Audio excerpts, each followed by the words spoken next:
Puji Tuhan, selamat pagi saudara yang dikasihi Tuhan. Bersyukur kita kalau Tuhan masihkan lagi kesempatan untuk kita boleh memuji, memuliakan Tuhan. Oleh karenanya apapun yang kita hadapi, apapun yang kita alami, kita akan tetap memuji Tuhan. Kita akan tetap katakan Tuhan, Engkau baik. Tuhan, Engkau luar biasa dalam kehidupan kami. Haleluya. Tundukkan kepala kita. Renungkan kebaikan Tuhan yang sudah berlaku kepada kita dalam seminggu yang telah kita lalui. Begitu banyak hal Tuhan sudah kerjakan bagi kita.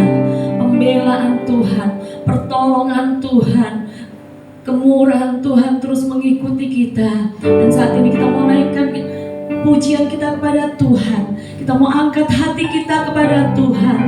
Haleluya Yesus, haleluya Yesus. Glory bagi namamu Tuhan, glory bagi Yesus.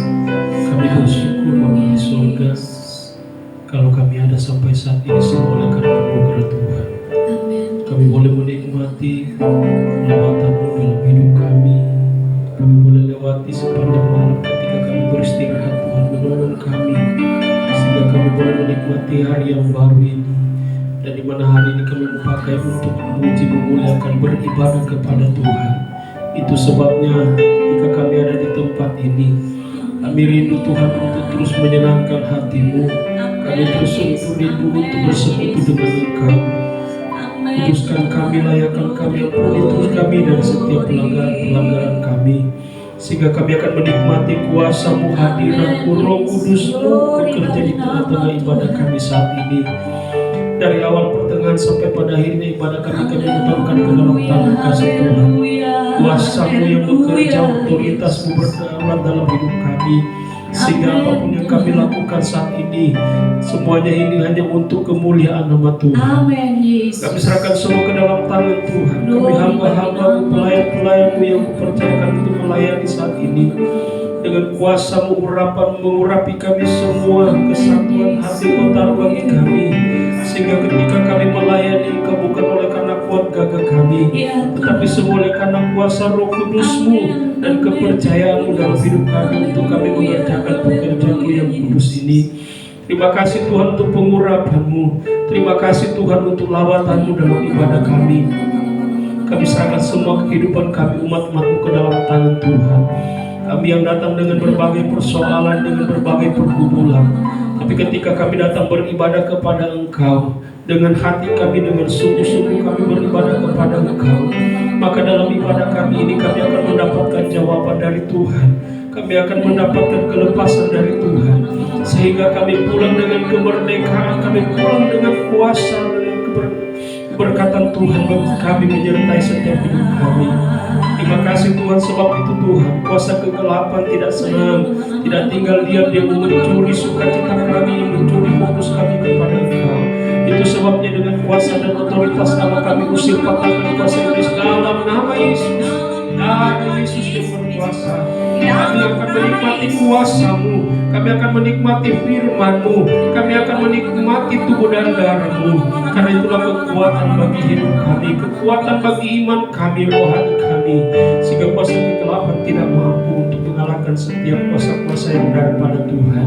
Terima kasih Tuhan Yesus, terima kasih.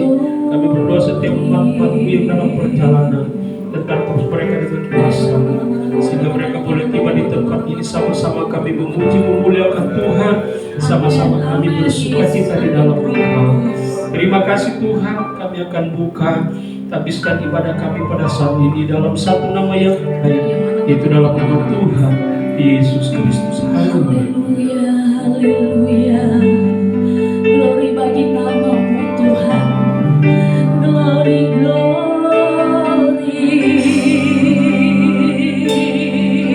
Haleluya. Terima kasih Tuhan. Terima kasih Yesus. Naikkan syukur kepada Tuhan. Katakan terima kasih Tuhan. Terima kasih untuk kebaikan-Mu. Terima kasih untuk anugerah-Mu. Terima kasih Tuhan untuk segala sesuatu yang Engkau sudah buat bagi kami. Terima kasih. Haleluya.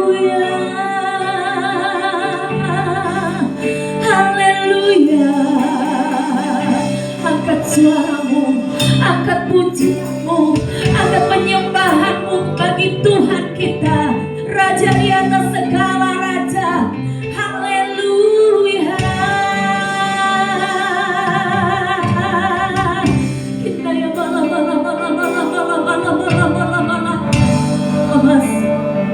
kita yang glory bagimu, Yesusku, penyelamatku. Tiada yang seperti Engkau. Setiap hari ku memuji keajaiban kasih-Mu.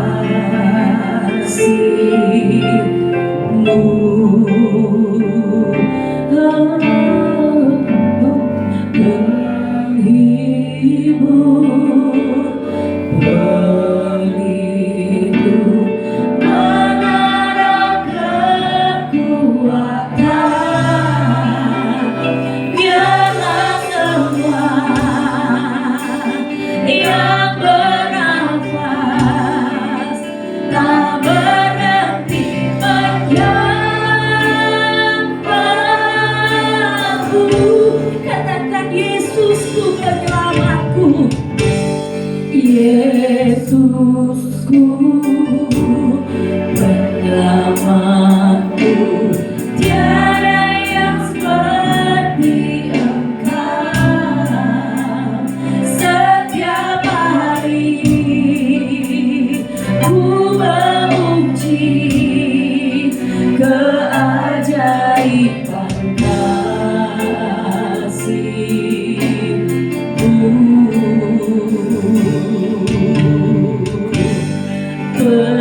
Penghibur,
tinggikan Dia.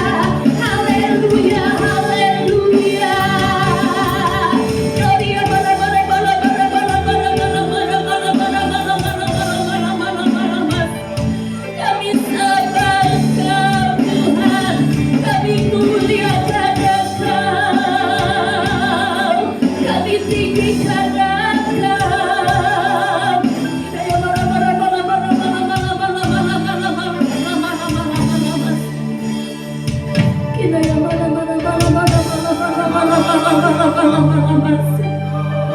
Bertata di atas pujian kami Roh Kudus, kita ya alirkan kuasa-Mu di tempat ini. Kami rindu Tuhan, kami rindu pengurapan-Mu, kami rindu kemuliaan-Mu dinyatakan di tempat ini. Kita ya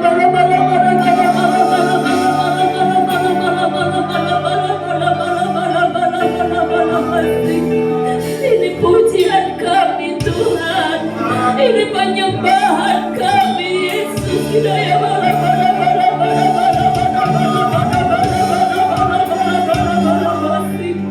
glory bagi nama-Mu, glory, glory.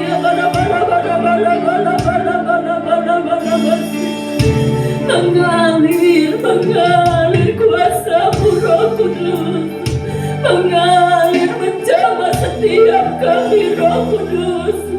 Kami perlu Engkau,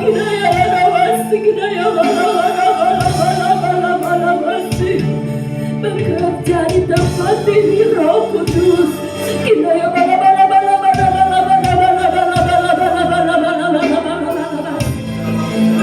Haleluya, haleluya, haleluya.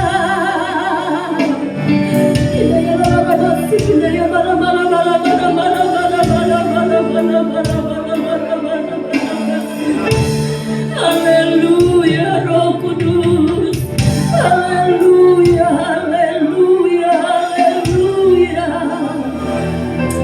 Amin Tuhan, kita ya nyanyikan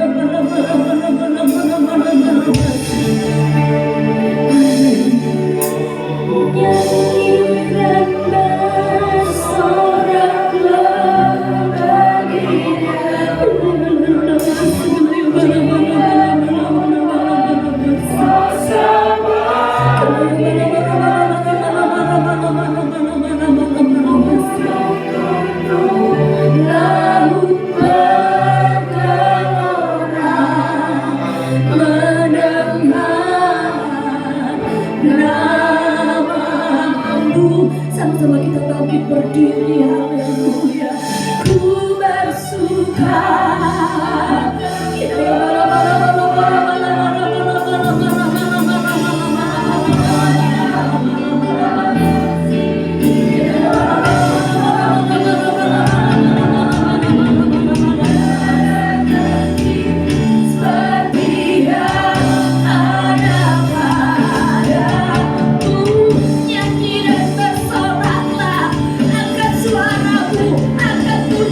Bagi Tuhan, nyanyi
atas segala raja.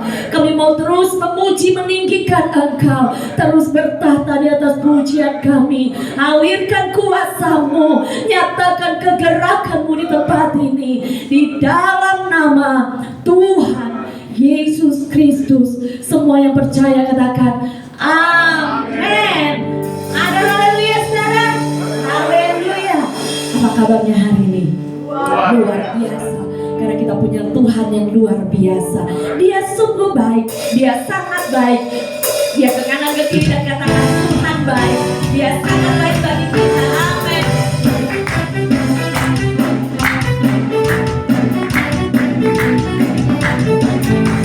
Glory bagi nama Tuhan.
kita dilayakan, kita ditebus, kita menjadi umat-umat berkemenangan.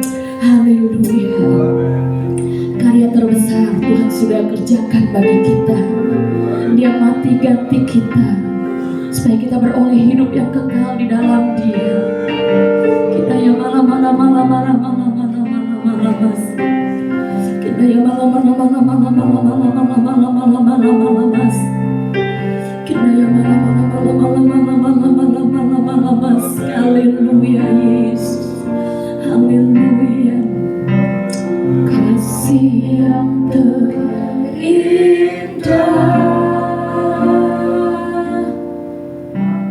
hati yang mulia,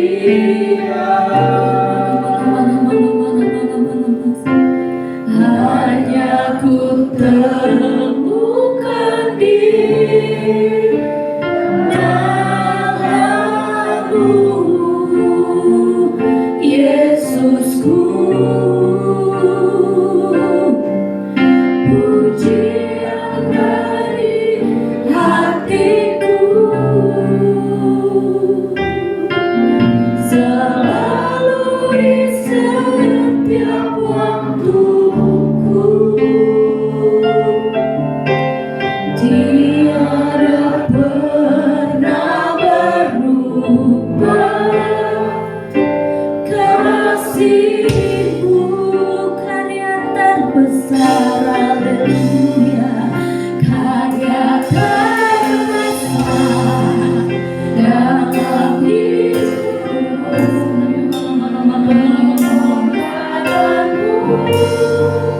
yang selamatkanku.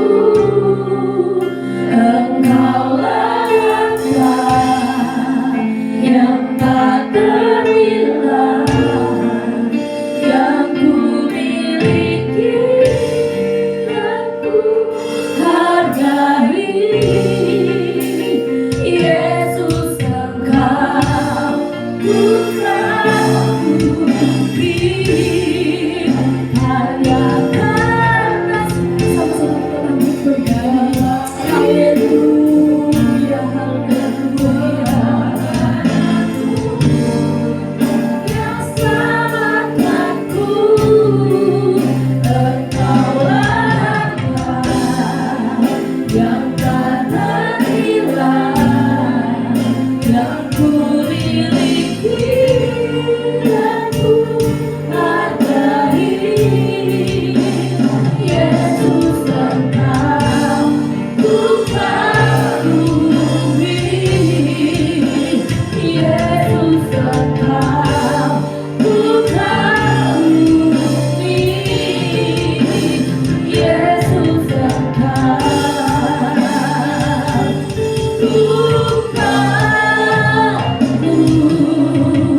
ini menjadi ungkapan kami Tuhan.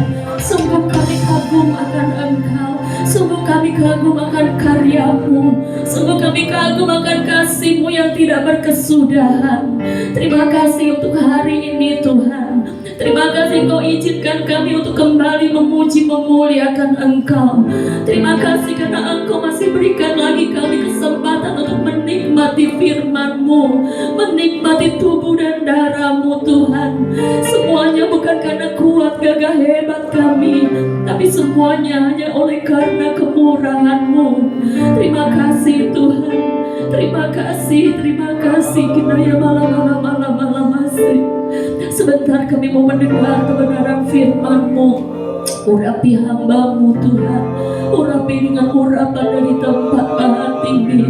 Engkau taruh perkataan-Mu di dalam mulut hamba-Mu, dan setiap kami umat-umat-Mu Tuhan, Engkau juga berikan urapan-Mu, curahkan pengurapan-Mu dalam setiap kami, sehingga kami boleh mengerti apa yang menjadi firman-Mu, menerima firman-Mu, menyimpan di dalam hati dan melakukannya di dalam kehidupan kami Tuhan, sehingga kehidupan kami bertumbuh dan berbuah-buah untuk kemuliaan nama-Mu. Terima kasih Tuhan Yesus. Sebelum kami mendengar firman-Mu, kami mau memberikan korban persembahan yang pertama. Kau kiranya berkati setiap tangan-tangan yang terulur Tuhan. Biarlah Tuhan setiap persembahan yang kami bawa semuanya berkenan di hadapan-Mu. Terima kasih Tuhan Yesus, terima kasih Roh Kudus. Di dalam nama Tuhan Yesus Kristus kami sudah berdoa dan mengucap syukur. Haleluya. Amin.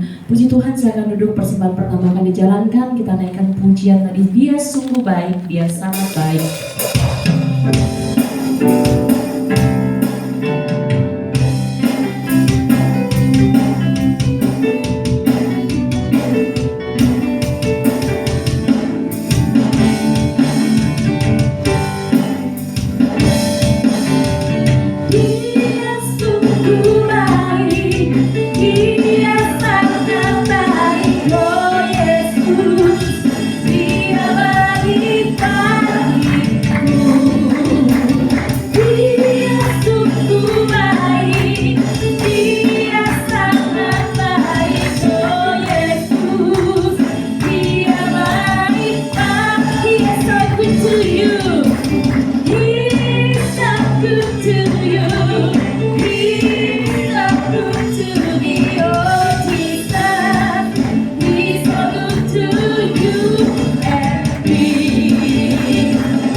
Haleluya.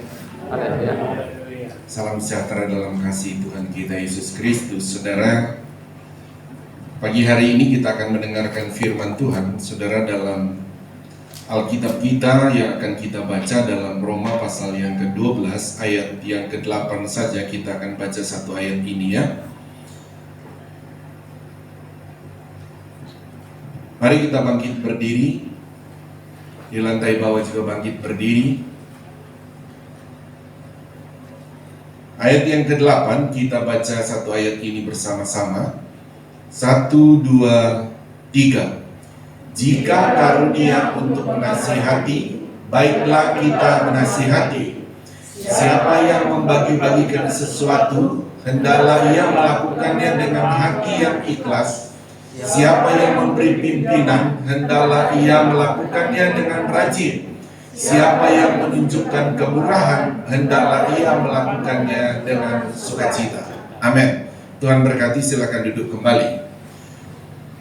Saudara Islam Tuhan, bahwa kita masih dalam topik pengajaran mengenai karunia Roh Kudus. Saya masih beberapa poin, saudara, atau karunia-karunia yang belum saya jelaskan memang saudara bagi kita. Tapi satu hal, pelajaran ini sangat penting untuk kita saudara berusaha untuk mengerti. Kenapa saya bilang sangat penting? Karena saudara, karunia-karunia itu yang datangnya dari Bapa, Anak, Roh Kudus, saudara, tapi yang mengimplementasikannya adalah Roh Kudus dalam orang percaya, itu harus berfungsi. Ya, dan lagi saudara, ada kalanya saudara, beberapa waktu lalu saya katakan bahwa masih banyak orang percaya itu dia belum mengerti dia punya karunia apa. Ada karunia apa dalam hidup saya? Sementara itu orang percaya itu punya karunia. Dari orang tua sampai anak-anak, saudara, itu pertama ada pribadi Roh Kudus dalam hidup dia. Dan kedua, saudara, bahwa sekalipun dia masih anak-anak, itu dia ada karunia Roh Kudus. Makanya kalau saudara ingat ya, di dalam nubuatan dalam kitab Yoel dan digenapi dalam Kisah Rasul pasal 2, saudara, dikatakan di sana kan bahwa dari orang tua dan anak-anak pun saudara diberikan Roh Kudus, bahkan mereka menikmati karunia-karunia. Nah, karunia-karunia ini juga saudara bukan diukur dari dewasa dari sisi umur. Tidak, saudara. Jadi saudara mungkin pilih begini ya. Oh, saya masih anak-anak, saya masih remaja, jadi saya belum ada karunia. Atau yang kedua, kalau saudara sudah pahami, oh saya ini, oh iya orang Kristen ini ada karunia, tapi ya belum saatnya karunia itu muncul. Itu tidak boleh. Jadi karunia itu pada kita bahwa saudara harus lihat semua orang percaya, apakah dari orang tua sampai anak-anak, itu juga ada karunianya. Karunia dari Roh Kudus. Dan karunia Roh Kudus ini saudara tidak boleh memandang dari sisi umur. Oh belum dewasa dia. Tidak boleh saudara, karena saya bilang tadi, kepada siapa saja Roh Kudus itu memberi karunia, karunia itu harus jalan. Nah, salah satu poin yang sedang kita bahas, saya akan melanjutkan yang lalu, saudara. Ini adalah karunia apa di sini yang paling atas, saudara, kita baca 1, 2, 3. Jika karunia untuk menasihati, baiklah kita menasihati. Nah, lalu saya sudah sempat katakan, saudara, bahwa anak-anak bisa Tuhan pakai menasihati kita orang dewasa, kan begitu saudara? Karena ini menyangkut karunia. Makanya sudah kita tidak boleh berkata kepada anak-anak kita, kamu masih anak-anak, ngapain nasihati saya? Tidak boleh saudara. Karena ini anak-anak ini juga ya bisa saja sedang dipakai oleh Roh Kudus untuk menasihati kita, kan begitu. Nah, ketika kita sudah memahami ini, saudara, kita akan melanjutkan. Kita sudah bahas lalu, saudara, ciri-ciri menasihati itu apa? Lalu kita sudah bahas, saudara, 2 poin di sana mengenai ciri-ciri karunia menasihati. Dia adalah cenderung menyemangatkan, ya, dia menyemangatkan orang lain, saudara, ya, di dalam tubuh Kristus. Anak itu bisa menyemangatkan orang tua. Orang tua bisa menyemangatkan dia, anak-anak juga, atau suami dan istri. Dan juga, saudara, cirinya adalah memberikan satu kekuatan rohani, ya, dalam kehidupan kita. Nah, saudara, juga ada begini, saudara. Ciri-ciri selanjutnya di dalam karunia menasihati ini, saudara, dia juga memberikan penghiburan. Nah, Roh Kudus ini sumber penghiburan. Dalam Yohanes pasal 14, ya, ayat 4, ayat 26, dia memberikan penghiburan. Nah, saya akan kasih lihat begini, saudara. Antara jemaat dan juga pendeta itu terjadi juga, saudara. Bagaimana Paulus, bahkan dia seorang rasul, saudara, tetapi jemaat yang sudah menyadari punya karunia menasihati, bagaimana dia muncul menasihati dalam suatu penghiburan kepada Paulus. Seorang rasul, saudara, dia juga punya persoalan-persoalan dalam hidup dia, entah dalam tugas pelayanannya, dalam pekerjaan Rasul Paulus, saudara, di mana Paulus ini banyak menghadapi persoalan dalam jemaat. Bahkan juga banyak menghadapi persoalan dalam secara politik. Sehingga Paulus, saudara, dia begitu kadang-kala memberitakan Injil, saudara, secara politik kadang-kala bagaimana apa yang dia beritakan itu membuat satu daerah itu seperti tergoncang begitu, saudara. Karena orang-orang yang menyembah dewa-dewa yang lain, mereka akan ikut kepada Allah yang benar yang diajarkan oleh Paulus. Sehingga kadang-kala, saudara, secara politik itu digunakan untuk membuat bagaimana Paulus ini berdiam diri. Sehingga Paulus banyak kali, saudara, dia akhirnya ditekan oleh pemerintah, bahkan ditangkap, dimasukkan dalam penjara. Kadang-kala dia masukkan dalam penjara, betul-betul penjara itu ya, tahanan. Kadang-kala dia dipenjara di dalam rumah saja, istilah dibilang tahanan rumah, ya. Dia pindah-pindah daerah. Nah, tentu saudara, ada hal-hal begini ketika Paulus menghadapi hal demikian. Justru saudara, jemaat yang menyadari dia punya karunia itu justru jemaat yang menghibur dia. Jadi maksud saya menyampaikan ini supaya saudara sebagai jemaat jangan hanya membangun cara berpikir, oh pendeta saja yang nasihati kita, nah gitu. Kadang-kala pendeta juga, saudara, membutuhkan nasihat penghiburan juga dari jemaat. Amin, saudara. Ya, karena pendeta juga ini kan naturnya manusia sama dengan saudara. Amin, saudara. Ya, Paulus ini sekalipun dia seorang rasul, dia punya natur manusia kayak kita. Lah, Paulus waktu dia dipukul, dipenjara, dikata-katain karena negatif, natur manusia dia tersinggung apa tidak, saudara?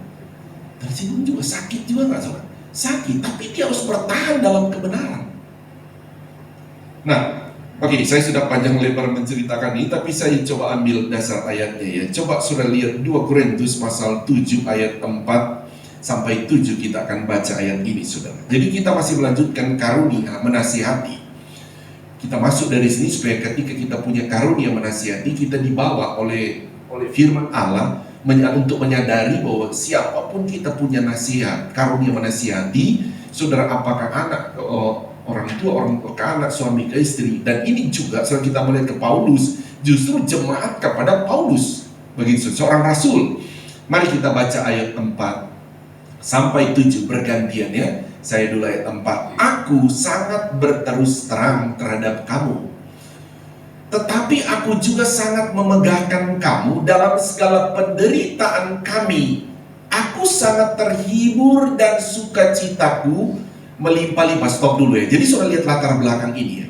Paulus ketika dia ada di Korintus, justru dia berkata posisi dia sedang dalam penderitaan. Kan begitu saudara. Ini rasul. Tetapi satu sisi dia berkata, aku sangat terhibur dan sukacita melimpah-limpah. Ayat 5, coba baca 2, 3. Mengapa ketika kami tiba di Makedonia, kami dapat berbuat di mana-mana kami mengalami kesusahan dari luar perkataan dan dari dalam. Nah, saudara stop dulu, saudara lihat ini. Kan dia punya apa saudara? Dia punya jabatan rasul, di mana dari dalam jemaat sendiri dia menghadapi begitu banyak persoalan. Tapi juga dia bilang dari luar, dari sisi politik juga, saudara, pemerintah itu menekan juga dia. Tapi kan dia tidak mau mundur. Dia harus tetap menjalankan tugas pelayanan. Kan begitu saudara. Tetapi hal ini saudara, dia bilang aku di ayat yang keempat dia, tetapi dia tetap terhibur. Dia menceritakan apa yang sedang dialami. Ya, ayat yang ke-6 saya baca ya. Tetapi Allah yang menghiburkan orang yang rendah hati telah menghiburkan kami dengan kedatangan siapa saudara? Titus. Jadi Titus ini, saudara akan lihat di ayat 7, membawa saudara penghiburan karena jemaat juga tidak bisa datang juga berkunjung kepada Paulus ketika dia sudah, kan Paulus itu berpindah-pindah, entah ditawan, entah dipindahkan tahanannya. Jadi jemaat tidak bisa datang, tapi ada orang, saudara yang seandainya saudara sini jemaat, terus ada satu orang datang mewakili untuk membawa penghiburan, nah begitu saudara ke seseorang, ya. Jadi Titus yang mewakili, tetapi saudara Titus sudah menyadari, sekalipun dia tahu Paulus itu seorang rasul, tapi Paulus juga butuh penghiburan. Jadi Titus datang menasihati dengan konteks penghiburan kepada Paulus, bukan berarti Titus lebih tinggi jabatan daripada Rasul Paulus. Paulus lebih tinggi. Tetapi saudara, atau jemaat saudara, bukan jemaat lebih tinggi jabatan dari Rasul Paulus, tidak. Tetapi jemaat itu punya karunia menasihati untuk menghibur, datang menghiburkan Paulus. Coba lihat ayat yang ke-7. Ayat ke-7, baca 1, 2, 3. Bukan tetapi juga bahwa penghiburan yang dinikmatinya di tengah-tengah kamu. Karena dia yang memberitahukan kepada kami tentang kerinduanmu, kemurahanmu, kesungguhanmu, membela kamu, sehingga makin tambah batas sukacitamu. Nah, saudara boleh baca terus ya. Jadi Paulus akhirnya dia bertahan, dia dalam keadaan tekanan. Kita baca ayat 4 tadi, saudara. Tetapi dia berkata tadi juga, baik tekanan dari luar, dari dalam. Tapi dia ketika Titus datang dan menyampaikan apa yang jemaat memberi support kepada Paulus, dia berkata apa saudara? Kesungguhan itu membela aku sehingga aku makin bertambahlah apa saudara? Sukacitaku. Amin saudara. Sukacitaku. Jadi dalam hal ini juga saudara, ya saudara sebagai jemaat, entah saudara ada di sini ya saudara. Jadi memang saudara harus menyadari, ya kita juga sebagai jemaat kadang-kala saudara tanpa saudara sadari atau mungkin apa ya saudara, banyak kali tentu kami juga tanpa saudara sadari membuat kami juga terhibur begitu saudara di dalam sebuah pelayanan. Nggak ada saudara akan melihat, oh ini pendeta besar. Nah saudara, kami kalau pendeta kumpul entah besar, pendeta yang dipercayakan jemaat besar atau sedikit, mau yang besar sama-sama pasti kalau kita kumpul itu pasti menceritakan beratnya di pelayanan. Gitu saudara.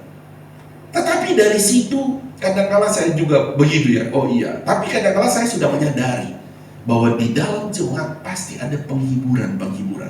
Sehingga setelah dalam bercerita saudara sama hamba Tuhan, saya akan pasti bilang di sana. Tapi pada akhirnya saya bilang begini, coba kita pikirkan dalam pelayanan kita, bapak-bapak, ibu, coba pikirkan, ada nggak jemaat-jemaat yang kadang-kala seperti Titus membawa penghiburan kepada kita? Oh banyak, gitu saudara. Nah supaya kita tidak hanya fokus, saya bilang supaya kita tidak boleh hanya fokus pada persoalan-persoalan di dalam jemaat kita hadapi, persoalan-persoalan di luar yang kita sedang hadapi, tapi kita juga lihat bahwa tetap ada karunia-karunia penghiburan di dalam jemaat yang kadang-kala juga pada akhirnya menguatkan kehidupan hamba Tuhan atau seperti Rasul Paulus. Nah sehingga tujuan untuk saya menyampaikan ini, sehingga semua di dalam sebagai tubuh Kristus, khususnya dalam tubuh Kristus di GP di Yerusalem Kota Wisata, kita sama-sama menyadari bahwa kita sama-sama punya karunia menasihati di dalam hal ini, dalam cirinya suatu memberikan penghiburan. Coba saya ajak juga saudara untuk membaca di dalam Kisah Rasul, Kisah Rasul 14 saudara, ayat 21 dan 22.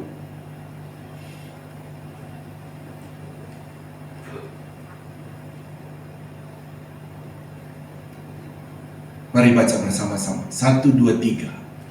Paulus dan Barnabas memberitakan Injil di kota itu dan memperoleh banyak murid. Kembalilah mereka ke Listra, Ikonium, dan Antioquia. Ayat 22.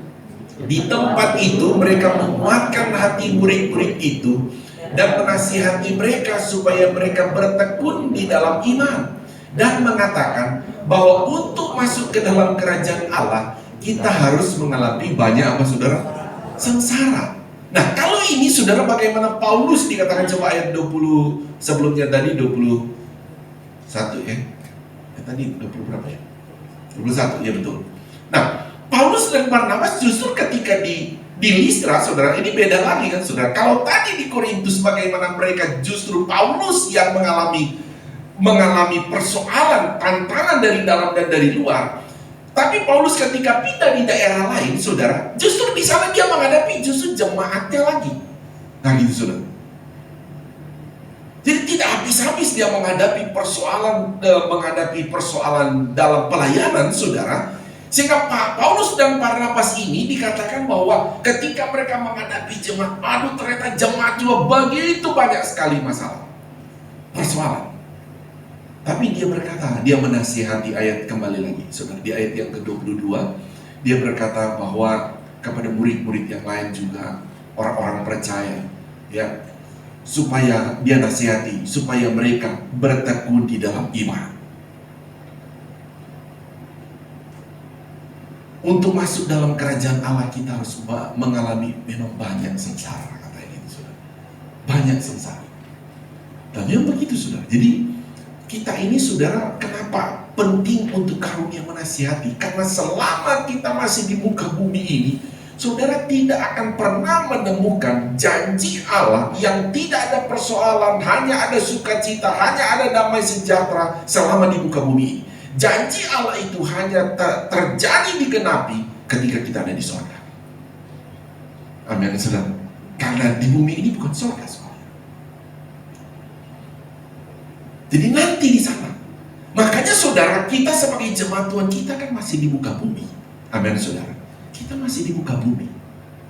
Kita tinggal juga di rumah di mana kita tinggal juga masih di bumi. Makanya penting kita menyadari karunia menasihati ini harus dihidupkan. Amin. Maka saudara mesti minta, saudara, Roh Kudus urapi karunia yang ada pada saya.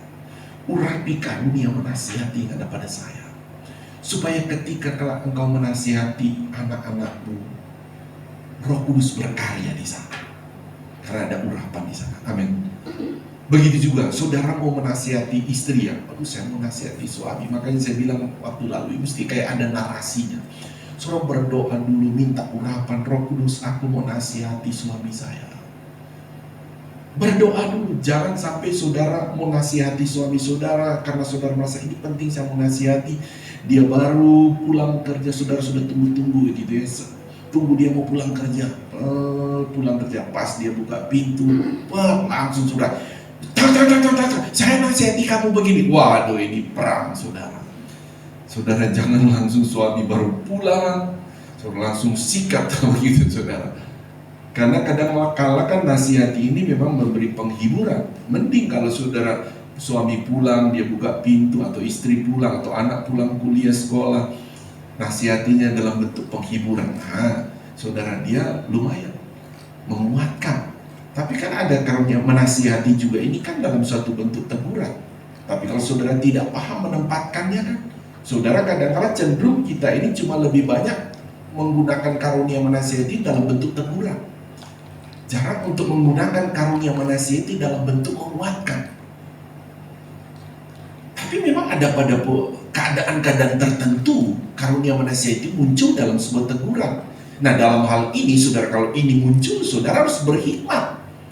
Jangan sampai saudara, saya bilang tadi, suami baru buka pintu, saudara atau istri baru buka pintu mau masuk rumah, anak baru pulang kuliah, pulang sekolah, pulang dari luar, datang, saudara merasa karunia menasihati, oh saya mesti tegur dia, baru buka pintu langsung tok. Wah ini bahaya saudara,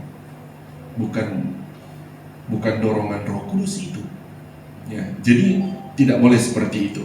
Nah saya akan lanjut begini saudara ya, karunia menasihati itu juga dia memberikan petunjuk saudara, jadi memberikan arahan begitu ya di dalam menasihati itu. Saya tidak akan baca itu, tapi saya akan lanjut saudara, untuk saudara bisa melihat dulu ya saudara, kira-kira kata-kata apa yang kita gunakan dalam hal karunia menasihati ini.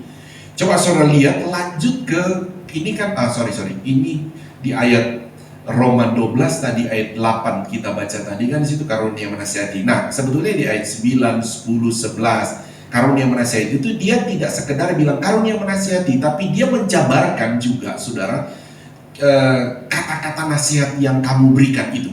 Coba kita lihat ayat 9. Jadi ayat 9 selanjutnya saudara, karunia menasihati ini penting untuk membaca berulang-ulang tentang ayat 9 dan selanjutnya.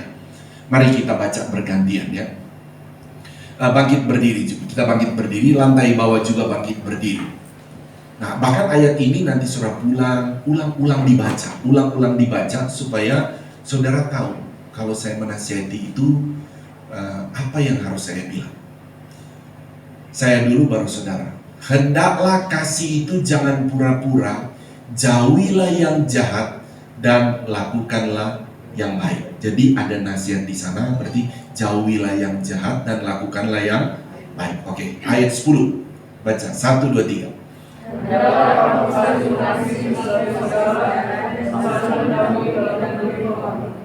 Oke, jadi di dalam jemaat tubuh Kristus atau sebagai tubuh Kristus dalam keluarga, Alkitab menasihati kita supaya saling mendahului dalam memberi apa saudara? Hormat. Orang tua bisa mendahului hormat anak-anaknya. Selamat pagi, bisa saudara? Bisa. Makanya orang tua jangan juga buntut, kamu dong hormatin saya selamat pagi. Nah kalau memang kau sudah didorong oleh Roh Kudus sekalipun sebagai orang tua, sampaikan saja selamat pagi. Nah, jangan-jangan kata-katamu itu memang sedang menasihati dia, sekalipun seolah-olah kita lihat kita hormati dia. Padahal mungkin saudara, anak itu menerima, kok orang tuanya yang hormatin saya. Nah gitu saudara. Amin. Ya lanjut ya, saya ayat 11 saya ya. Janganlah hendaknya kerajinanmu kendor, biarlah rohmu menyala-nyala dan layanilah Tuhan. Baca dulu saja, nanti sebentar saya jelaskan.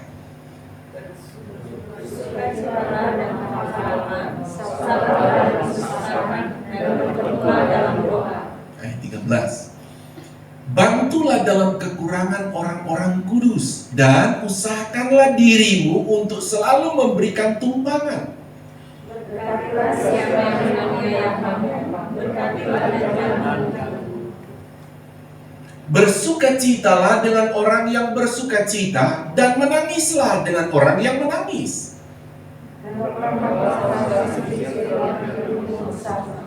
Janganlah kau berpikirkan perkara yang teliti, tetapi dirimu pada perkara yang sederhana. Janganlah membuatkan dirimu pandai.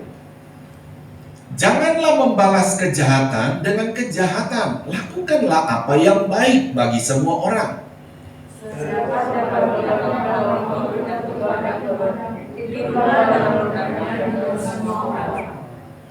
Saudara-saudaraku yang kekasih, janganlah kamu sendiri menuntut pembalasan, tetapi berilah tempat kepada murka Allah, sebab ada tertulis, pembalasan itu adalah hakku. Akulah yang akan menuntut pembalasan, firman Tuhan.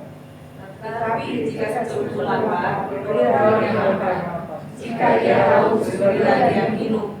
Dengan berbuat demikian, kamu membara api di atas kepalanya. Ayat terakhir, baca bersama-sama, 2-3. Janganlah kamu kalah terhadap kejahatan, tetapi kalahkanlah kejahatan dengan kebaikan. Amin. Silakan duduk, lantai bawah juga silakan duduk. Oke. Jadi saudara lihat, saya akan menjelaskan dari ayat yang ke 10 ya, nanti ya 10. Perhatikan bahwa sadari kembali, saudara, saya ulang lagi, sadari kembali bahwa saudara, karunia ini, terutama kita membahas karunia menasihati, saudara, bukanlah ditentukan kepada umur seseorang. Jadi karunia menasihati ini, saudara, memang Roh Kudus itu memberikan kepada pribadi orang percaya. Jadi orang percaya itu entah itu orang dewasa, entah itu anak-anak. Nah, sehingga saudara, ketika karunia ini muncul, saudara, karunia menasihati ini muncul, saudara tidak boleh memandang, kamu siapa? Begitu. Mungkin saudara, kalau bicara dalam konteks rumah tangga, saudara, ketika ada orang tua, orang lain menasihati anak-anak kita, mungkin anak-anak kita bisa berpikir, kamu tuh siapa ya? Begitu. Bukan orang tua saya, bisa saja muncul itu, saudara. Tapi juga anak-anak harus perhatikan, ya siapa tahu, jangan-jangan orang tua juga tidak menggunakan karunia menasihati antara orang tua ke anak, sehingga mungkin Tuhan bisa pakai orang tua lain untuk bisa menasihati anak kita. Nah, kedua saudara begini, saudara, bahwa karunia menasihati ini, saudara, di dalam tubuh Kristus ini, saudara, kita juga tidak boleh begini, karena kita kan satu tubuh Kristus. Satu tubuh Kristus di tempat ini. Bisa saja tahu-tahu anak sekolah minggu bicara sama kita.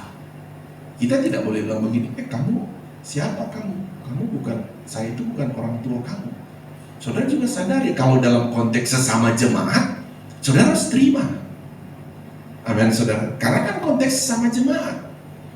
Kalau saya bilang tadi di rumah tangga, konteks rumah tangga, terus mungkin tetangga lain yang bicara, mungkin bisa aja ada pertanyaan itu ya, kamu siapa? Bisa begitu ya, saudara.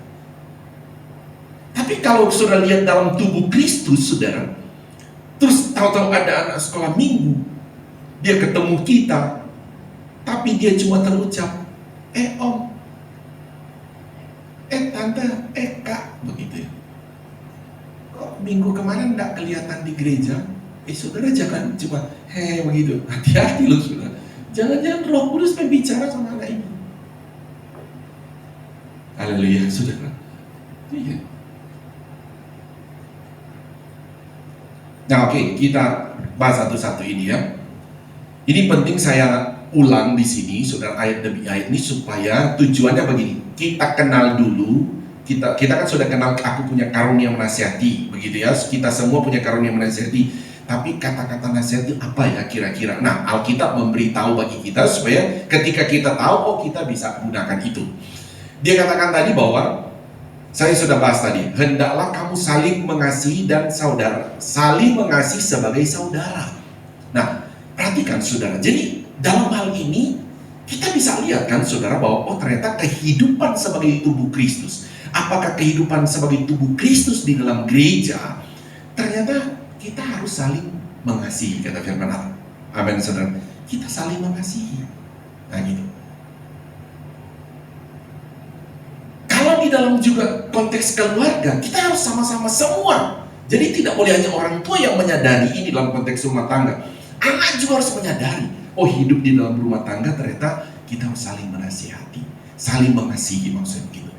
Ya, itu yang harus dibangun, saudara. Harus mengasihi. Terus dikatakan, di dalam tubuh Kristus, baik dalam gereja, tubuh Kristus dalam rumah tangga, dikatakan hendaklah kita juga saling mendahului dalam memberi hormat.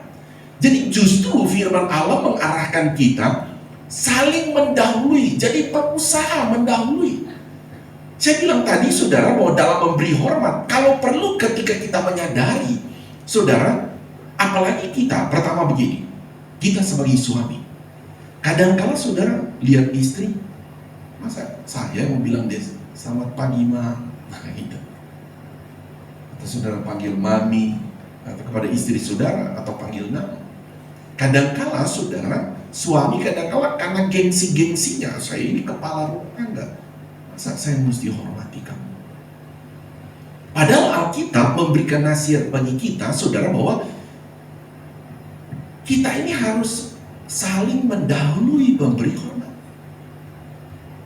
Jadi usahakanlah saudara, kalau kita dalam rumah tangga, saudara, kadang-kadang kita mungkin udah siapa duluan bangun, saudara. Kalau engkau suami sudah duluan bangun, tunggu saja, tunggu istrimu bangun, mendahului saja. Langsung bilang, selamat pagi istriku yang cantik. Nah kan gitu, waduh, biar rambutnya lagi kacau-kacau, dia rasa, ya cantik ya saya. Atau kebalikan, istri lebih dulu bangun. Selamat pagi, bilang kepada suami saudara, Pama. Udahlah, suami jangan bilang begini ya, tumben lo. Atau si istri bilang, tumben sekarang ini sama saya. Jangan, karena karunianya dia sedang hidupkan. Amin, saudara. Karunia dia sedang hidupkan, karena memang itu perintah Tuhan. Karunia itu tidak boleh tidur, tidak boleh diam dalam tubuhmu. Pulang dari kantor, suaminya justru pulang, dia menyapa, Mam, aku sudah pulang, selamat sore, selamat malam. Jadi bagi kita yang menerima hormat, jangan besar kepala begitu, dia hormat sama saya. Bukan itu. Lihatlah, suami saya sedang menghidupkan karunia. Amin, saudara. Karunia. Atau istri juga begitu, pulang dari kantor, ya, tadi bukan cuma mama, anak-anaknya juga, dia harus bilang, halo, papa udah pulang. Atau istrinya, mama udah pulang, apa kabar? Nah kan gitu. Dia menyapa. Jadi mari kita semua melihat, kalau kita anak-anak, orang tua saya begini. Enggak, orang tua ini sedang melakukan tanggung jawab, karunia yang ada pada dia. Harus dia manfaatkan, harus dia lakukan. Karena itu karunia itu bukan dia punya, Tuhan yang punya, dan Tuhan yang menyuruh. Hendaklah engkau saling mendahului memberi hormat. Amin. Makanya kalau kita, saudara, engkau anak-anak, kalau pulang rumah, berilah hormat juga. Karena itu karunia, bukan orang di rumah itu, entah orang tua, entah mama, papa, bukan. Alkitab bilang kita itu bukan gila hormat. Tapi anak-anak juga harus lakukan, bahwa hidupkan karunia yang ada padamu itu. Haleluya, saudara. Hidupkan. Di gereja juga begitu, saudara. Di gereja jangan cuek-cuek datang. Ya kalau siapa saudara lihat, selamat pagi, shalom, begitu ya saudara. Ya kan? Jangan saudara datang tuh. Dia, waduh. Ini kita ini satu tubuh Kristus, kita ini satu keluarga Allah. Haleluya, saudara. Satu keluarga Allah. Minimal saudara di gereja, ya sekarang sih mulai ada salam-salaman ya. Waktu lalu ya belum.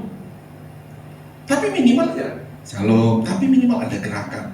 Atau gini, tadi juga kan saya bilang gini, karena kan masih terbiasa, lalu ya belum salam-salam, apalagi kalau banyak orang kan. Ya atau shalom. Nah, jangan shalom. Aduh, janganlah saudara. Karena ini karunia. Amin, saudara. Karunia. Anak-anak, shalom tante, shalom om. Saudara juga sampai orang tuh, shalom, shalom. Haleluya. Coba dong, di kiri kanan bilang shalom, lantai bawah juga ke kiri kanan shalom gitu. Shalom gitu dong. Haleluya saudara. Iya, kita ini kan tubuh Kristus, amin. Kita punya karunia ini. Oke, lanjut lagi saudara. Ya, lanjut lagi firman Allah berkata apa saudara? Janganlah hendaknya kerajinanmu kendor. Nah ini juga saudara, saling menasihati dengan keluarga kita. Jangan sampai kerajinan kita itu kendor, entah kerajinan berdoa. Ingatin juga saudara. Coba lihat juga. Aduh, suami saya ini udah jarang nih berlutut nih. Ingatin. Jangan kendor Pak, rajin berdoa. Gitu, jangan. Suami juga bilang jangan kendor Pak. Tapi jangan bilang begini, Pak kamu sudah tidak doa-doa loh. Waduh ini bukan begitu, bukan begitu. Jadi bilang, ayo semangat berdoa lagi. Amin saudara. Si istri dibilang semangat lagi berdoa. Ke anak-anak juga semangat berdoa.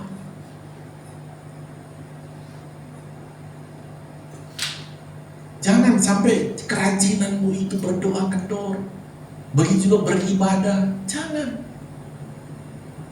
Jangan sampai kerajinan beribadah ini kendor. Beri semangat. Dan itu biasa, kenapa Alkitab ini memberi nasihat itu? Karena memang hal-hal ini bisa terjadi. Iya kan saudara? Apa saudara punya semangat doa saudara selalu berapi-api? Tidak selalu saudara. Tapi ketika ada yang bilang, ya kan saudara semangat lagi kan begitu. Hari ini tidak usah ibadah dulu ya. Bisa saja di dalam salah satu anggota keluarga, entah suami, entah istri yang bilang, atau anak yang bilang. Tapi biar karunia menasihati ini munculkan itu. Oh, kita mesti semangat. Nah gitu saudara. Kita mesti semangat datang beribadah. Lanjut lagi saudara. Dan dikatakan biarlah rohmu menyala-nyala untuk layani Tuhan. Saudara, melayani Tuhan. Saudara yang diberikan apa ya? Kita semua datang beribadah ini melayani Tuhan sebetulnya. Saudara memuji menyembah Tuhan, layani siapa? Bukan layani pendeta, kan begitu saudara? Bukan layani pemimpin pujian, dia cuma mimpin. Semua kita datang di tempat ini melayani Tuhan. Amin. Memang ada orang-orang tertentu ditugaskan untuk di depan, tapi saudara ditugaskan duduk di situ melayani Tuhan.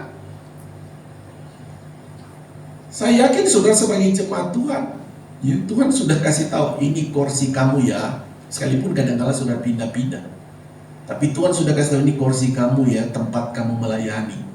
Jadi kamu di situ, duduk di situ. Jadi kalau saudara minggu tidak datang nanti Tuhan bilang, mana ini orang yang duduk di sini, kok tidak datang? Kan gitu.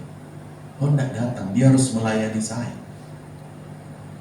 Ingat Tuhan itu adalah Tuhan yang maha hadir, sekalipun Tuhan itu kita tidak lihat, tapi dia ada di sini. Dia tahu di kursi-kursi disiapkan buat si A, si B, si C, si D. Amin. Makanya kalau saudara sekali tidak datang ibadah, jadi kursi saudara itu tidak ada pujian dari sana. Tuhan sedih tentunya. Aduh ini anak ini, mana dia ini? Ya, oke, lanjut lagi ya. Biarlah rohmu menyala-nyala dan layani Tuhan. Ayat 12, bersukacitalah dalam pengharapan, sabarlah dalam kesesakan, dan bertekunlah dalam doa. Oke, saya sudah bilang tadi berdoa. Tapi inilah kehidupan realita kita, saudara. Ada kalanya, saudara, di dalam kehidupan kita, saudara, ada menghadapi dalam hal-hal kesesakan. Kesesakan di dalam pekerjaan, dalam keuangan, pokoknya banyak hal, saudara, terjadi ini.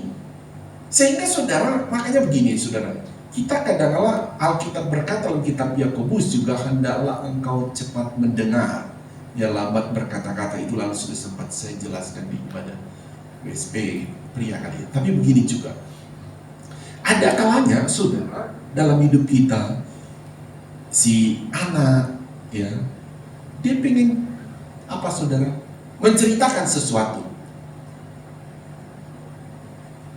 Atau kita makanya kadang-kala orang tua, bagaimana kabar nak, bagaimana di kuliah, bagaimana di tempat kamu bekerja, bagaimana kamu tadi makan di mana. Ya itu kan semua kita mau supaya, oh dia mau cerita apa nih. Atau juga begitu, suami pulang kerja, juga kadang-kala dia mau cerita, oh di kantor tuh kayak gini, oh dia ada masalah ini, oh ya. Dia sedang kesesakan sebetulnya. suami ceritakan itu. Wah, mesti peka istrinya. Mesti, saya mesti memberikan satu harapan. Saya mesti ajak dia untuk bertekun, untuk bersabar. Haleluya saudara, mesti bersabar. Jadi ketika dia menceritakan satu kesesakan, saudara, entah si istri menceritakan, entah si suami, saudara jangan sampai saudara tidak menggunakan karunia menasihati ini, ya. Mesti menguatkan dia lagi. Nah, selanjutnya lagi sudah dikatakan, bantulah dalam kekurangan orang-orang kudus dan usahakanlah dirimu untuk selalu memberikan tumpangan. Jadi dalam hal ini seperti tadi saya bilang bahwa Paulus itu saudara justru dia juga mengalami kesulitan sehingga butuh nasihat-nasihat dari baik dari dikatakan tadi dari jemaat juga. Berkatilah siapa yang menganiaya kamu, berkatilah dan jangan mengutuk. Ya, soal penganiayaan saudara itu bisa loh sudah terjadi di tempat saudara kerja. Ada rekan kerja bikin membuat engkau tertekan. Atau juga dalam lingkungan tempat tinggal, lingkungan keluarga, di mana saja itu bisa terjadi. Yang engkau merasa, aduh, ini orang ini kok omongan dia ini membuat saya kayak begini, gitu, dan lain sebagainya. Tapi saudara, ketika ada anggota keluarga, anggota jemaat, sesama jemaat menceritakan itu, saudara jangan sampai saudara bilang, iya tuh orang tuh kayak gitu, iya, biarin deh kita kutukin dia, tak boleh. Sebagai punya karunia menasihati, saudara, menghadapi anggota tubuh Kristus atau anggota keluarga yang mengalami penganiayaan begini, saudara di Alkitab memberi nasihat. Apa saudara dikatakan? Berkatilah siapa yang menganiaya kamu, berkatilah dan jangan mengutuk. Amin saudara, tidak boleh. Jadi justru dikatakan berkatilah. Beda kan saudara, coba kalau ada orang cerita, anak cerita ini teman sekolah kayak begini, Pak, maaf dia kayak begini, kesel. Nah, coba saudara kompori lagi, itu anak itu kurang ajar, ya begini. Wah, dia akan tambah dendam saudara. Anak kita akan tambah dendam sama orang itu. Tapi coba kasih nasihat di firman Allah. Oh ya, Papa Mama juga dulu pernah alami itu. Tapi ya nak, tapi Alkitab bilang sama kita, jangan kita kutuk dia. Ayo kita berdoakan dia. Sekalipun kadang-kadang anak itu kesel, tapi percayalah, itu tidak akan membuat dia akar pahit sama orang itu. Amin saudara. Dia tidak akan akar pahit, malah dia akan ingat-ingat, papaku, mama, ajak dia berdoa. Sabar saja. Nah, gitu. Amin. Itu kita punya karunia menasihat, saudara. Wah, sudah mau habis.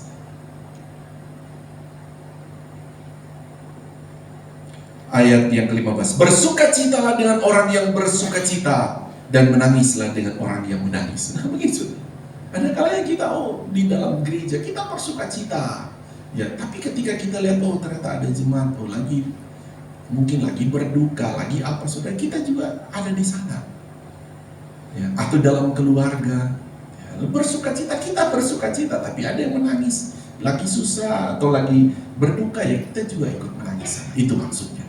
Ya, kita tidak boleh juga dalam anggota tubuh Kristus ini, ternyata ada keluarga, ada anggota jemaat sana begitu yang berduka, ya kita cuma biarin aja, atau kita malah tidak ada rasa keterbebanan.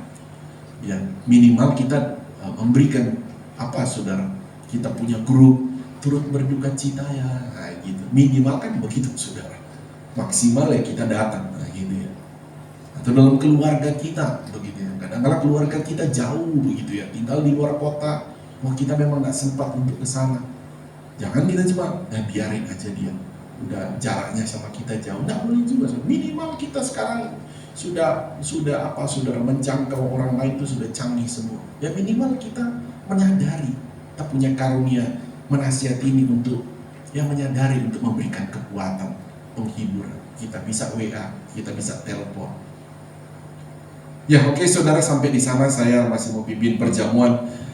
Saya selesaikan ini, saudara, masih dalam tahap karunia menasihati. Jadi saudara semakin paham bahwa aku tuh punya karunia ini.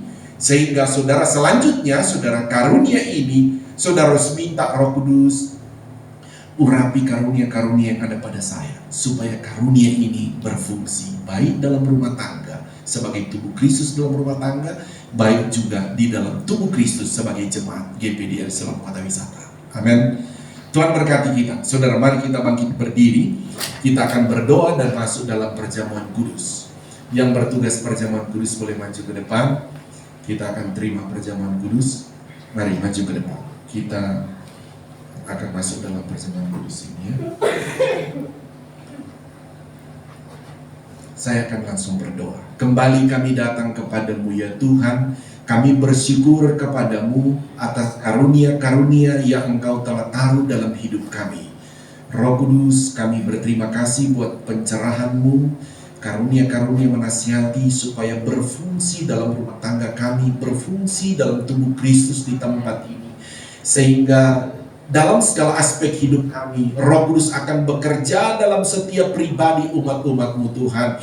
Sehingga dalam kami mengiring akan Engkau, kami terus dikuatkan satu dengan yang lain. Dan kemerdekaan Kristus, kemenangan dalam Kristus akan menjadi bagian kami semua. Terima kasih ya Tuhan untuk firman-Mu. Tanamkan dalam iman kami, hidupkan kebenaran-Mu dalam iman kami Roh Kudus. Sekarang kami akan masuk dalam perjamuan kudus. Kami mohon kepadamu ya Tuhan. Setiap kami akan menikmati roti dan anggur yang mengingatkan kami akan tubuh dan darah Yesus di atas kayu salib yang menebus dosa kami. Biarlah kami dikuduskan, dan yang menikmati, yang makan dan minum tubuh dan darah-Mu ini, kami percaya yang sakit disembuhkan, yang lemah akan dikuatkan, yang terikat dilepaskan, yang tertutup jalan akan dibukakan jalan. Karena kami percaya melalui penebusan darah Yesus, segala berkat-berkat terjadi bagi kami. Dalam nama Tuhan Yesus kami terima tubuh dan darah-Mu. Haleluya. Amin. Silakan duduk. Bukan dengan barang fana.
Sebelum kita makan roti dan kita minum anggur ini yang melambangkan tubuh dan darah Yesus, yang membawa kita untuk mengingat melalui penebusan Tuhan Yesus, Tuhan menyelamatkan kita. Tuhan membatalkan segala kutuk dosa apapun, dan segala pintu-pintu berkat terbuka bagi kita. Sebab itu setiap kita yang makan dan minum tubuh dan darah Yesus ini, percayalah kita diberkati oleh Tuhan.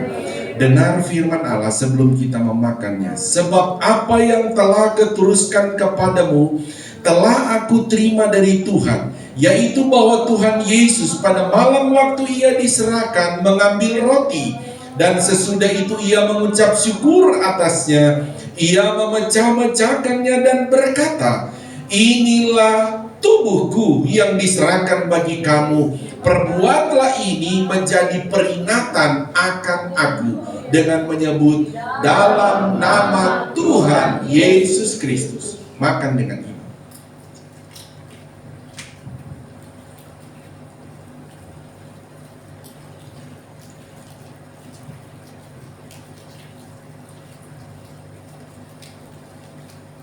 Pegang cawan dengan tangan kanan kita. Haleluya, haleluya. Dengar firman-Nya. Demikian juga ia mengambil cawan sesudah makan lalu berkata, cawan ini adalah perjanjian baru yang dimeteraikan oleh darahku. Perbuatlah ini setiap kali kamu meminumnya menjadi peringatan akan aku, dengan menyebut dalam nama Tuhan Yesus Kristus. Minum dengan iman.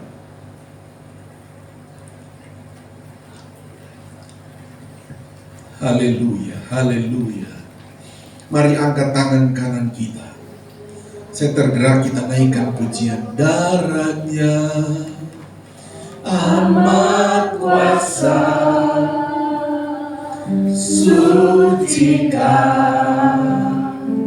dari dosa, sembuhkan, sembuhkan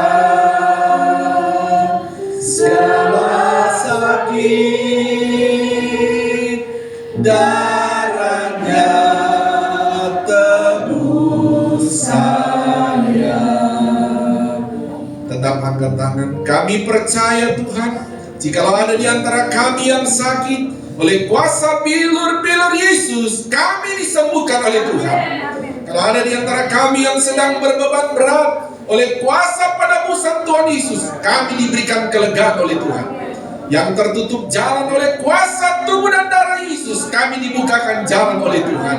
Di dalam nama Tuhan Yesus, ada pergumulan apapun, kami percaya oleh kuasa tubuh dan darah Yesus, pergumulan kami mendapat pertolongan dari Tuhan. Terima kasih. Di dalam nama Tuhan Yesus kami berdoa, kami bersyukur. Haleluya. Semua yang percaya berkata amin. Tepuk tangan, beri kemuliaan buat Tuhan. Haleluya, haleluya. Tuhan berkati. Silakan duduk kembali. Saya serahkan pada yang bertugas. Puji Tuhan, saya percaya kita semuanya diberkati, dan kita akan membawakan persembahan yang kedua. Nanti pelayan persembahan bisa maju ke depan, dan saya minta yang kasih saudari Theo pimpin di dalam doa untuk persembahan. Hari ini kita berdoa, Tuhan terima kasih atas firman hari ini, terima kasih atas firman yang telah Kau sampaikan melalui hamba-Mu. Sekarang kami memberikan korban persembahan yang kedua, biarlah Kau memberkati tangan-tangan yang memberi maupun yang belum memberi, dan biarlah apa yang kami berikan boleh kita di hadapan-Mu. Terima kasih Tuhan, dalam nama-Mu kami berdoa dan mengucap syukur. Haleluya, amin. Amin. Kita naikkan pujian oleh darah anak domba. Oleh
sukacita dan kerelaan, semuanya akan menjadi satu persembahan yang berkenan di hadapan Tuhan. Terima kasih kepada Bapak Gembala yang sudah menyampaikan kebenaran firman Tuhan. Terus kita berdoa supaya Tuhan singkapkan lebih dan lebih lagi kebenarannya sehingga bisa mengajarkan jemaat Tuhan di tempat ini untuk sama-sama kita bertumbuh menjadi pribadi yang lebih dewasa yang berkenan di hadapan Tuhan. Terima kasih pada segenap pelayan yang bertugas, mulai dari pelayan perjamuan, multimedia, asyir, kolektan, WL, singers, pemain musik, dan juga seluruh jemaat yang hadir di tempat ini. Kita semuanya sudah melayani Tuhan, dan ketika kita lakukan dengan segenap hati kita, maka semuanya akan berkenan di hadapan Tuhan. Terima kasih untuk persembahan. Kalau masih ada yang akan melakukan secara online, persembahan pertama atau operasional dapat ditransfer ke rekening BCA 12814555872 atas nama Dedi Chandra Dinata. Kemudian untuk persembahan yang kedua atau untuk pembelian ruko yang kedua dapat ditransfer ke rekening BCA Digital 000937261639639 atas nama Aditya Sumirat. Kemudian untuk persembahan persepuluhan dapat ditransfer ke rekening BCA 7400516574 atas nama Yan Cemanorek.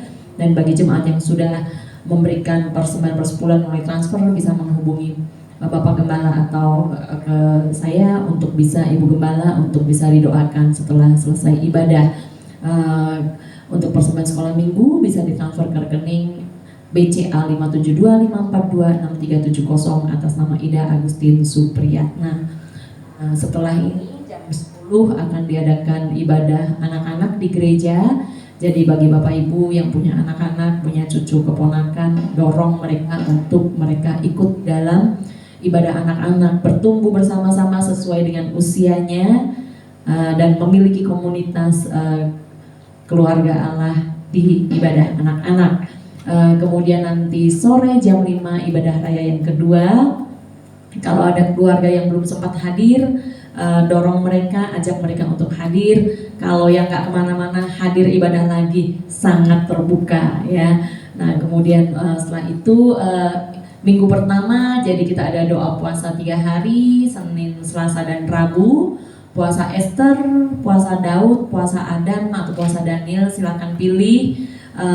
Belajar, yuk semua jemaat belajar untuk ikut ambil bagian, karena dari sisi kesehatan pun yang namanya puasa itu ternyata sehat ya. Jadi kita belajar untuk lakukan ini dan ambil waktu untuk berdoa. Nah kemudian setelah itu untuk ibadah komsel minggu ini diadakan secara online melalui Zoom ya, jam 7:30 malam. Jadi tidak ada hambatan, tidak ada halangan untuk Bapak Ibu Saudara mengikutinya.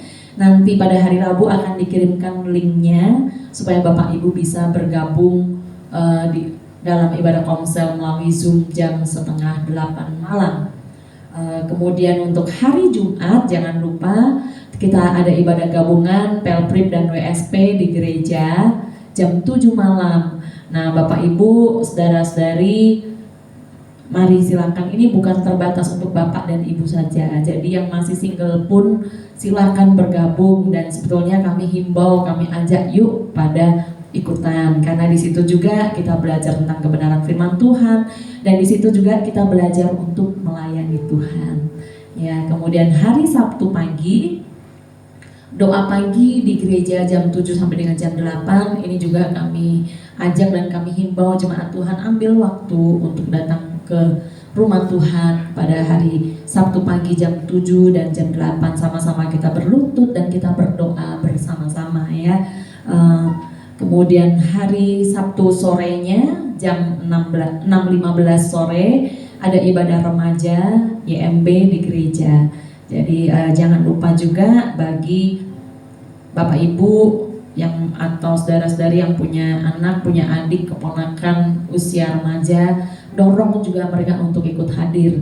Dan ketika mereka ikut hadir di ibadah YMB hari Sabtu, bukan berarti minggunya nggak ibadah, tapi Sabtu itu adalah untuk intimasinya, ada komunitasnya di usia itu, tapi hari Minggu itu juga wajib tetap hadir, tetap ikut ibadah ya. Jadi dorong anak-anak, adik atau keponakan untuk ikut di dalam ibadah remaja juga.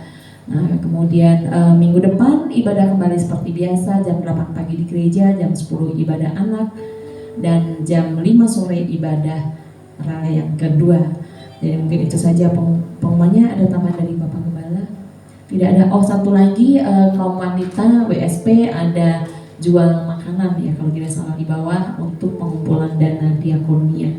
Jadi Bapak Ibu bisa ikut ambil bagian dengan membeli makanan yang ada, atau Bapak Ibu mau tergerak memberikan dalam amplop juga boleh langsung diberikan kepada pengurus wanita, pengurus WSP. Itu saja. Kita akan akhiri ibadah kita sama-sama bangkit berdiri, dan waktu selanjutnya saya serahkan kepada Bapak Gembala.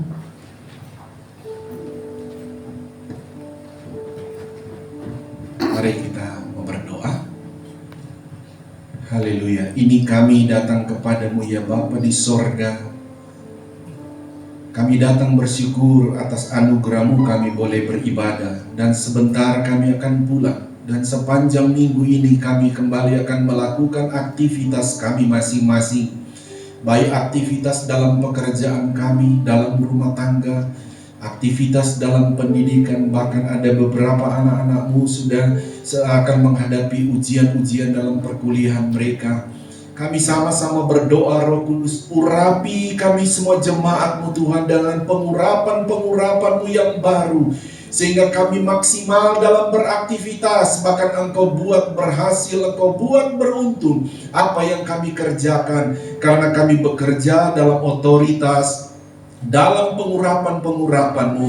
Terima kasih Roh Kudus. Kami berdoa juga kepadamu ya Tuhan, biarlah dalam kegiatan-kegiatan rohani kami juga dalam gereja-Mu di tempat ini, kami juga ada dalam kedaulatan Tuhan, menikmati anugerah demi anugerah-Mu dalam setiap kegiatan wadah-wadah di tempat ini. Terima kasih ya Tuhan. Kami jemaat-Mu akan pulang. Kami percaya semua kami diberkati oleh Tuhan. Kami percaya semua kami akan menikmati pengalaman-pengalaman baru dengan Engkau ya Roh Kudus. Terima kasih ya Tuhan, kami mau akhiri ibadah kami ini, kami mau terima berkat daripada-Mu. Mari angkat kedua belah tangan kita. Haleluya, inilah kami anak-anak-Mu ya Bapa di sorga. Mengangkat tangan kami kepadamu adalah terus pengakuan iman kami bahwa keselamatan hanya ada di dalam nama Tuhan Yesus Kristus. Engkau jugalah yang menjadi sumber segala sumber berkat buat kami ya Bapa Surgawi. Engkau jugalah yang memberkati kami dengan berkat-berkat rohani, juga berkat-berkat jasmani. Saudaraku, terimalah berkat daripada Allah Bapa, cinta kasih sayang daripada Tuhan Yesus Kristus, penghiburan, persekutuan, kuat kuasa, urapan-urapan baru dari Roh Kudus memenuhi, memberkati hidup kita, memberkati rumah tangga kita, memberkati pekerjaan kita, memberkati keuangan kita saat ini sampai Maranatha. Tuhan Yesus Kristus datang kembali menjemput kita semua. Taruh tangan di dada, naikkan pujian ini.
Selesai. Selamat hari Minggu.